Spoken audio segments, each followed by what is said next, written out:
Вот такая вот работа. От низа до верха печь выполнена изразцами. Дымоход мы спрятали вот в такую вот красивенько оформленный столбик отдельно. Вент-решетка для циркуляции воздуха. И вот здесь вот у нас здесь люк-невидимка выполнен. Для того, чтобы дымоход можно было обслужить.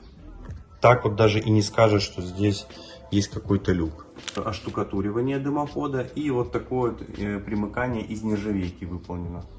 Как видите, все стыки сделаны аккуратненько. Ну, так как дом деревянный, соответственно, конечно же, вот тут оставлялся зазор, в который пролазят пальцы.